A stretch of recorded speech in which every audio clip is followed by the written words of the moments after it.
Hey! All right, welcome back to Raff's Brain, a show about things that are interesting to me. It's time for another exciting episode of Riffin with Raff. This is the content stream of the Raff's Brain podcast where I get to catch up with friends, family, loved ones, and do little hot take interviews. I'm here today with my number one guest on the show, the one and only, my favorite youngest niece, Mallory Moss. What's up, Mal? A lot. It's been busy lately. Okay, well, first thing, I want to just really appreciate you. This is your 5th appearance on the show. Wow. There's someone else who's been on 4 times. Who? His name's Graubin Laura. He's an extraordinary... You don't, wait a second. Why am I telling you this? You don't listen to the show? No, I listen to it. You listen to your episodes. You are narcissistic. I'm sorry. You don't listen to anything else that I do. I put out episodes almost every day. I see your TikToks and all that stuff. No. My podcast. Raff's Brain. You got to get with the program. You are my number one guest. You got to be an advocate, a champion. You got to listen to my show, girl. You're right. I get all sorts of, I get like tens of listeners. You have no idea. Really? You are tens. Yeah. Like 10 people, maybe. Yeah. It's okay. That's cool though. Like that's like a devoted. People are. I would say your episodes get a decent amount of traffic. You might get a dozen listens per episode.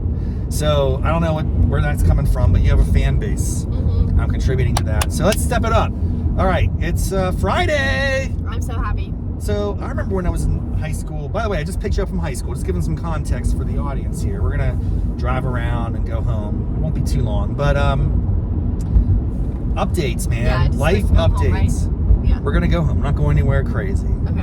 I'm kind of moseying though because I want to get a little bit of conversation here, but no more than 10 minutes. Oh.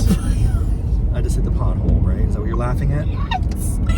You just like dodged it just to go right in it. So basically, you would think that I think you just like accidentally, perfectly hit that. Well, thank you. You're a pro driver now, right? You got yay!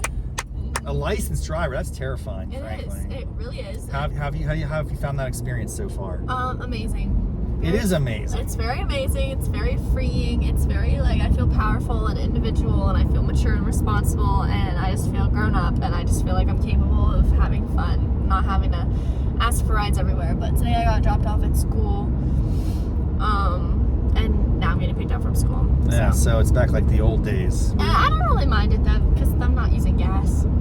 Yeah, you got to pay for your own gas, don't you? Yeah. I like that. I like that accountability. I don't. Well, now you're invested. I haven't had to pay for gas yet, though. What's the cost of gas around here? Oh, gosh. Uh-oh. Like... 3 something, isn't it? 3 something, probably. Well, you're going to get to know pretty darn quick which the best gas station, where you save the most money. Yeah. Da-da-da-da-da. So that's good. All right. How's that going so far? So, do you remember your very first experience driving when it was just you in the car by yourself? Yes. Because it was like last week or this week. It was literally like 3 days ago. 3 days ago. Wow. Yeah. It's a little scary, isn't it? It is. And now I feel like it's normal. Like, even just after like 6 drives by myself, just short 10-minute drives, I feel like I know, like, no biggie. But it's like, fascinating. It is very fun because my first drive alone, oh my gosh, I just saw so much butt crack. This guy was like bent all the way over and his pants were like all the way down. It was so bad. Oh, wow. At first I thought he had a thong on, but he did not. He was just really out. Anyways, my first drive, I was just enjoying it. Like, I had my windows down because it was nice out, and I was just like screaming. I was just enjoying it. Well, I'll tell you, man, it's a liberating feeling. It's a real, I would say, among the most significant rites of passage of any young adult. I remember mine well, and I've always loved driving, and I will continue to enjoy the experience. What I'm really proud of you about is that you can drive a stick. Yeah. I think you don't understand that is a lost art. Thing. Like, it's not. It might be not just beyond dying. It might be close to dead. Like, it's on freaking life support right now. Yeah. Somebody was talking. Like, the person that I got my driver's test with told me that I was only the 2nd student that brought a stick in 14 years. I do not doubt that in the slightest. And it's crazy because you think like how many appointments they have, how many walk-ins they have on the daily. And that for like 14 years, and I'm only the 2nd one. There was only one more before me. It's insane. There's be able to drive So it. do you really like it, or you just feel like that's because your mom was a cheap and she had a stick shift, and that's what we always have? So I'm driving a stick shift right now. Yeah. Like, do you enjoy the stick shift? I do. I prefer What is it it about it that you like? It's just what I got used to. Like, it's just what I learned on. So to me, it's more comfortable, and it feels more like it's more rewarding. Anybody can hop in a car, press the gas pedal, and drive anywhere. Like, it doesn't matter how old you are. If you know how to drive, like, there are little kids that can probably operate. You used to drive a car, like, up and down the Knollwood. Yeah, it's no biggie. It's crazy. Like, when you were 12 years old, your mom would be like, "Oh, go see your dad up there." Well, not quite, but I would be able to drive up the lane and down the lane. It was crazy. You're right, though. Like, there's something unique about the clutch, the brake, all the interaction. And it's funny to me because in order to go take my test, I had to arrange with all the family members who was going to pick me up from school, and it had to be mom because she was the only one that knew how to drive my car. So it's just like, it's very fascinating. Like, even if people tried to, because it's really not complicated once you just shift it into the speed you're going. Third is 30, fourth is 40. It's very easy, but it's just the idea that, like, people don't know how. So it's just fascinating. I'm proud of you for that. I'm really excited to hear that we're passing that tradition on. It is a lost art. It might be dead. I would like you to make a pledge, but I know that's not something you can actually commit to, but I'm going to ask you to do it anyway, if you'd like. Long day, huh? Yes. Like, this is my pledge to life, and I've lived most of my life abiding by this pledge. I had probably about a 7-year span where I didn't, but I've always, except for that 7-year span, owned a stick shift. Wow. I've made it a commitment. Like, I'm gonna continue until, and it's not easy, I'm telling you. Like, it's not easy to find cars, but they are cheaper. Now, the downside is trade-in value is a lot lower because no one wants them, right? They're just harder to get. So, will you commit to me right now that you'll make the greatest effort possible to always drive a stick shift for the rest of your life? Greatest effort I can. Okay, well, I can always be helpful in that regard. We can search online to find these stick shift dinosaurs once they're almost extinct out there. Right. Stay tuned. Eventually, we're going to have robots driving everything. Driving a car is going to be... They won't be driving me. Well, don't you like the idea of just... What if I wasn't there? All you had to do is hit a button on your phone, and the car, a little box shows up, you hop in, you can do whatever you want, then it takes you home. Doesn't that sound appealing on some margin? In some way, yes, but at the same time, it's just like, is it really safe? Well, is driving as humans aren't safe. Humans get wrecks all the time. Yes, but at least you're in control of it, like, versus an electronic malfunction. Okay, I would like to challenge that mindset. We're never going to have the perfectly safe driverless car, but we can make them safer than human beings. That's probably going to save lives. Still, I will miss driving, and I will fight that because I like to drive, not because it's safer, but just because I'm selfish. Yeah. I think you're in the same boat. We're going to get home soon, but I want to keep talking, so let's keep this going just a little bit longer. Okay. You're not in a hurry, right? I mean, I need to be there by like 5. You have work at 5? No, I have lacrosse practice. Oh, great. Do you have your clothes here or what? No, I don't have anything. Oh, man, I can't wait. So why don't we then do 2 episodes? Okay. I'll do it back to back. We're going to drop you off, and then, I don't know, do I need to take you? Are you driving yourself to lacrosse? Yeah. No, it's not going to work. So give me like 5 more minutes. 5 more minutes. 5 more minutes. I mean, I got to get you when I can. I know I never see you because when I'm home and you're gone, you're going to do stuff. You're probably out doing partying tonight or whatever. No. I don't know what you do now. You have a license. You can just run away. Yeah, I can try, but I won't get very far. True. All right. So, what is is there anything that have you ever been scared while you're driving? You've been in fear, or like, do you ever get anxious about it? No, I never get anxious. There was one time I was just driving like normal, like I was doing everything right, and this person, they looked about my age, drove past me and they just flipped me off. Aggressive driving. I'm pretty sure I saw their hands were on the wheel and they kind of just like flicked it up, but I'm pretty positive that. Now, was that an attack on you because they don't like Mallory Moss? Was it an attack on you because you were driving slow? No, it wasn't. They were coming this way. It was just, I think it was just because they, like, I don't even know the person. It was just a guy, like that person that looked my age, and they were. Someone just does that for fun. Yeah. I'm going to flip off people. I'm going to flip off oncoming traffic like this guy right here. Yeah, it'd be like. I didn't do that. I didn't do it because if I wouldn't do that, I don't do that. Yeah. I don't play those games. But it was, I got to turn around up here eventually, but Okay, that's good to know.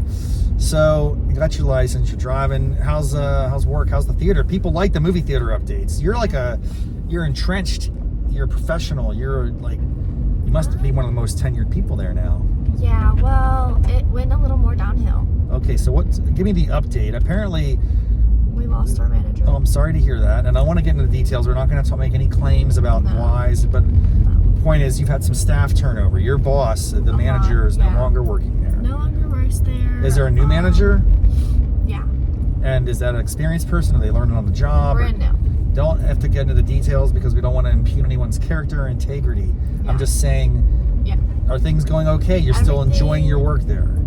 I wouldn't say enjoy. It's very boring. I don't get many hours and it doesn't pay good. But it's not that high of I have to do stuff. So it's just a simple job every so often that I do in some free time. So it's really not that bad. But you're not really feeling, is my opinion, how I'm interpreting your answers. You're not really fulfilled in this job. You're not No. You don't feel like this is your life's calling. Oh, no. But it's good enough for now because it pays the bills. So yeah, it just gives me some spare money and it's now, close. I don't want you to have that mindset with work in life. I really want to be very adamant about this. No, I will work for something that I'm passionate for, but right now it's there are not options. That's just what I have. Well, listen, I dispute that. I think there are lots of options. You just have to make choices that would be okay, I'm passionate about lacrosse. I'm going to try to sell lacrosse lessons or something. We can work on this. There's an entrepreneurial spirit that could catch your soul. And then you could become the West Virginia Lax girl. You could do online curriculum and stuff and charge other kids. I'm telling you, there are things you can do. Don't necessarily think that you're only having limitations that due to I can only work for someone else. I think it takes effort, it takes risk, it takes courage and ambition and creativity. And I think you have some of those traits, but it's not the normal path. The normal path is I'm just going to go get a paycheck from the movie theater. I'm not going to like my life. Don't do that stuff when you become an adult because then you get trapped, man. No, I'm not going to get trapped. It's just a job. I'm glad to hear that. I'm giving you the best advice I can. If my listeners agree or disagree, let me know. I do not want to counsel my niece in a bad way. I just don't want her to be unhappy as an adult. I know a lot of unhappy adults, and they're I just took the easy way, the safe path. And it's there's always time for that. But if you have ambition, you have things you want to do, you could do it as a young kid.